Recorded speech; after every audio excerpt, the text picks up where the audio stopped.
Hey guys, and welcome back to the channel. What I have for you today is something that I kind of promised you guys a little while ago. A little bit more coverage on the Evercade and the stuff that I got with it.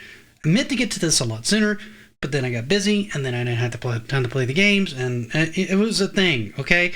So I'm going to fix that starting now. I'm going to try to record a couple of these this week and then dispense them out over a couple of weeks. So what we're going to do now is we're going to take a look at the Technos Collection. I will put up some images here to kind of show you the box. The box is actually quite nice. The spine is actually numbered, so it'll actually have the number on there, which is both a nice thing and kind of an evil sadistic thing, because if you don't get all the numbers and you have OCD, it's going to drive you insane. So they knew what they were doing when they made these cases, for sure. When you open up the case, you're going to see the game on one side, you're going to see the manual on the other side. We're going to go ahead and pull up the manual here. You'll probably see this over in the corner, or I'll just cut to it and show it to you there. And you can flip through it and you can kind of see it's got all sorts of nice pages and things like that. With that aside, we're going to go ahead and get that booted up. And the first game we're going to take a look at is Battle Lane 5. I went into this game not knowing anything about it, looking at the cover art for it and going, well, that's okay. But then a lot of arcade cover art was only kind of so-so. It was really what was on the screen that really drew you into the game. And when it started, I was actually kind of impressed. I looked at it and go, cool, I'm like a motorcycle guy, I've got a gun, and this is all kinds of dope, I can get rockets, this is really cool. And then as I started shooting things, and they started skittering off the road, they were able to destroy me after I had already wrecked them and they were sliding off the road. Which is great for realism, and that's fine, until I ran into the second problem that my bullets were kind of hard to see on the screen, the enemy's bullets were kind of hard to see on the screen, and even though they were kind of a darker color, and I was getting hit a lot. And I'm like, alright, well, it's an arcade game, I've got unlimited continues, no big deal. And then I hit continue, and it started me back at the very beginning, and I had to watch the entire cutscene of the caravan and everything going by me again. At that point, I tried this game for probably another 30 minutes or so, and decided, yeah, I'm done. If this game had given me continues more like what I expected out of an arcade game, I could have recommended this one highly, because the gameplay was pretty great. I got to the end of the first stage, I want to say 1 or 2 times, and then you get off the bike and you start shooting things, and I'm like, wow, okay, that's a totally different mechanic. That's fun, and then immediately died. And didn't have any more lives left to really do anything else. And I've not been able to get there without any more lives. It's really a struggle to get very far in this game and not die. Much like many arcade games. Most arcade games compensate with that by allowing you to just continue from where you're off so long as you're putting money into the game. This one didn't appear to do that. And for that reason alone, I couldn't really recommend this one on the collection. It's just not well designed in an arcade aspect in my mind to make it fun enough and fair enough for you to really get very far, and it's going to lead to a lot of frustration. Now, the next one we're going to talk about is Blockout. Blockout is like Tetris in 3D. Think like Virtual Boy Tetris, where you're sort of looking from above, and then the blocks are going down. It's a very tricky version of Tetris. You can move on the X-axis, you can move on the Y-axis, and you can move on the Z-axis before you drop your block. It really does kind of break your brain when you first start playing it, but honestly, I kind of found this one kind of addictive. And it was something I had not really seen an arcade game of before, and I'll be damned if I didn't have a pretty good amount of fun with this one. I never really got very far with it. I'd win a match or two here and there. I really kind of struggled to get used to the more three-dimensional aspect, but I was having fun every time I booted it up to play it. And if you're into puzzle games like Tetris and you're up for the challenge of something that's a little bit more 3D oriented while being Tetris, this might just be up your alley. And another reason that I like it is, as you'll see as we go along in this collection, a lot of this collection, there's at least 3 beat-em-ups in like a wrestling game on this collection alone. So having something like a puzzle game to kind of break that up a little bit, I think is actually pretty great. It's a nice welcome diversion and a break while you've got this cart in, and you've been playing a lot of beat 'em ups. You can always switch to this instead. And I think for that reason, it's a pretty great addition. I think if you get into this one, you stand a good chance of enjoying it, particularly if you're a fan of things like Tetris. Now, the next one up, you've seen me play before, mostly because I was kind of like guessing at it, trying to figure out how in the heck you fight in this one. And I had a similar experience this time, and that's Double Dragon 2. I did figure out things a little bit better on this one, and I'm not sure if they did this on the NES port or any other ports that they did with this game. This game uses 3 buttons, which I found weird, because most beat-em-ups, particularly Double Dragons, have like a punch kick, and they might have a punch button and a kick button, or just an attack button and a jump button. This has attack left, jump, and attack right. And until I accidentally stumbled upon it while playing it this time, I was thinking I could only attack to the left. I'm not gonna lie. And then all of a sudden I punched to the right and went, wait a minute, what's going on? And then I pulled up the controls, which are available before you start the game, and they're available at any point in the game, so long as you hit like the little home button on the controller. And I just had not looked at it, so this was completely on me making this game more difficult than it needed to be. This one looks great, it plays great, it feels like a Double Dragon, because obviously it is Double Dragon. I actually like this one. It feels and looks a lot like what I want Double Dragon to feel like. I don't like the left attack and the right attack particularly. I'd rather just attack the direction I'm facing, not be spun in a direction by a particular dedicated button. That said, it's still a lot of fun. It's got your endless continues. You can just keep pumping, credits into it and play to your heart's content, like a good arcade game be. I do really recommend this one. I like this one quite a bit. I think it's a lot of fun. It's worth having the scan lines and everything on it. I think it looks great. I think it's a really good arcade port. I did notice some slowdown even in certain sections, even when there was like one guy on the screen. So I don't know if it's the ROM or the system or what. It runs a little slow sometimes, I will warn you on that, but overall, fun game. I like it. Now, let's move on to Double Dragon 3. I didn't really know what to make of this one. The movement almost seemed more grid-like, like you're kind of moving a little jerky-like across the screen. I think that's the design. I don't think that's the ROM that they're using to play the game with. And I didn't really care for the art direction of the characters in this one. They tried to go a little bit more realistic looking, and I don't really feel like it paid off for them. The game plays fine. I actually like the control scheme on it much better than I do Double Dragon 2. I just didn't enjoy my time with the game as much because of the way the movement was. The animation was not as clean, and the graphical aspect of trying to make the guys look more realistic, it just didn't work.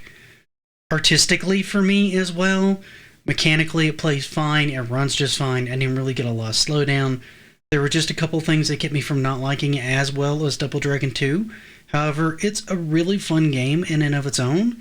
And if you're a fan of Double Dragon 3 and you want more of an arcade version of that, and you're thinking about picking up this cart, you're probably going to be pretty happy with this one. I mean, it's not a bad game by any means. Just certain things they did with the animation and the art direction just weren't to my particular taste, especially not for something like Double Dragon. Now, let's go ahead and move on to this Round 2 Mania Challenge game. I can't figure this one out. I've never been very good at wrestling games, for one.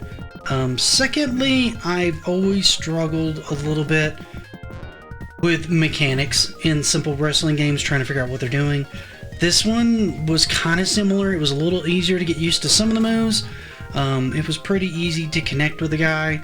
The problem I had is I struggled to figure out realistically how to pin sometimes. I kept picking the guy up and throwing him again instead of trying to pin him.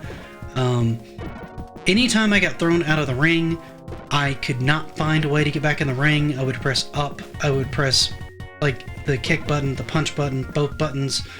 No matter what I did, I could not figure out how to get back in the ring. And I went to an FAQ looking for an answer for it, and it said just press up when you're at the front of the ring, and I tried that from every angle of the ring I could get to, and it wouldn't let me in. So I had no idea where on the ring you have to be at to be able to get back in the ring. but I couldn't find it. And it led to increasing amount of frustration, particularly when the CPU would just throw me out of the ring, because you have a 20 count before you're disqualified. And since I couldn't get back in, I would lose so many matches, and I never got past the first guy because I couldn't figure out how to pin effectively. I couldn't seem to do enough damage to him to where he would stay down long enough for me to pin him. There's no stamina bar on him. There's no real good indicator of when he's exhausted enough that you can even attempt to pin him. And then even when it looked like I might be able to, I couldn't quite figure out the mechanic to do it, and then getting thrown out of the ring just made it even more frustrating. So I can't really recommend that game on this collection. Mostly for those reasons. You guys might have better luck with this one, particularly if you're more experienced in wrestling games. So your mileage might vary on this one. This could just be a me thing. Now, let's go ahead and talk about what I think is probably the biggest black sheep of this collection. Inky Monkey. I don't like this game. I'll be straight up with you. I don't like it. I think it's kind of a junky game. I don't even like that it's on the collection particularly. It doesn't feel like it fits with any of the other games in vibe. It feels like it needs to be on like some sort of Donkey Kong collection or something, because you're kind of climbing these vines and they want you to answer a certain number of questions for the monkeys so you can proceed to the next stage, which usually involves you moving an object up or down on the rope to a certain location that's clearly marked on there, and then you get a point. If you succeed in doing this 5 times, you go to the next stage. Once you start getting into the second stage, the monkeys start shooting things at you, and the jump mechanic is kind of so rigid and so awkward, and the character design is so ugly, that I just didn't really care to put too much time into this one, if I'm honest. I didn't really care for the music. I didn't really care for the concept. I didn't really care for the character design. None of this was very appealing. I probably only gave this one like maybe 20 minutes. And I got a little bit better when I played it, but it was decidedly not for me. If you're really into like Donkey Kong Jr. games and you're good at navigating those, you might find some joy in this. I, however, was not a huge fan of this particular title personally. With that said, let's go ahead and move on to another one that I was pleasantly surprised with and a little frustrated with at the same time, and that's Mysterious Stones. Mysterious Stones is kind of a weird title. It's a very Indiana Jones style game, and the fact that you're basically an archaeologist going into a temple, exploring a temple, and trying to find a treasure within the temple.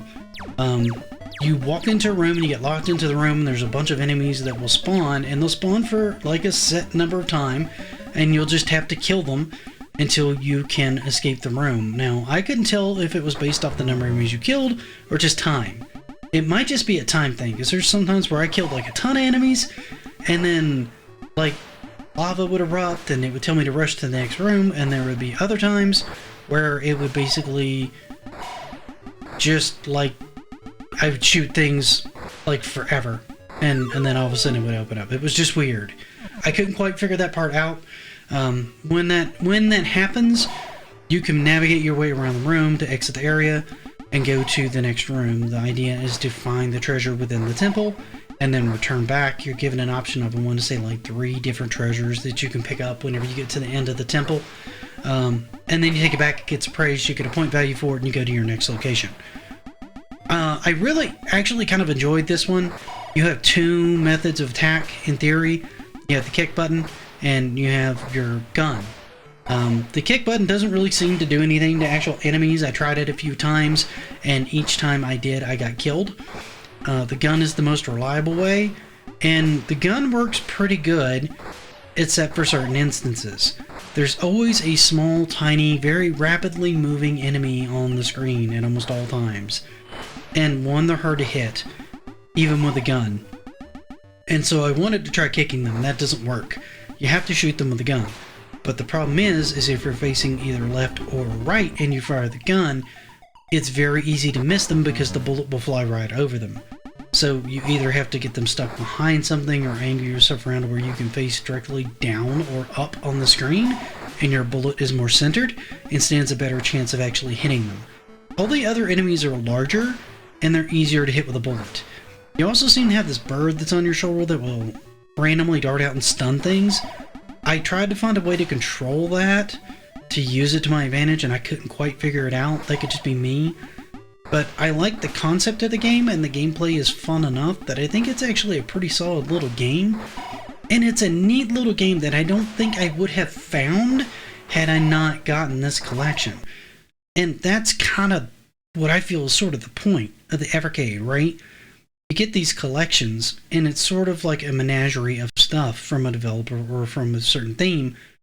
And in that, you start to sort of find things that you might not have gravitated to normally, but since it's there, you boot it up and you play it. And you end up finding little gems here and there, like the Blockout and those mysterious stones, that are actually quite good in their own right.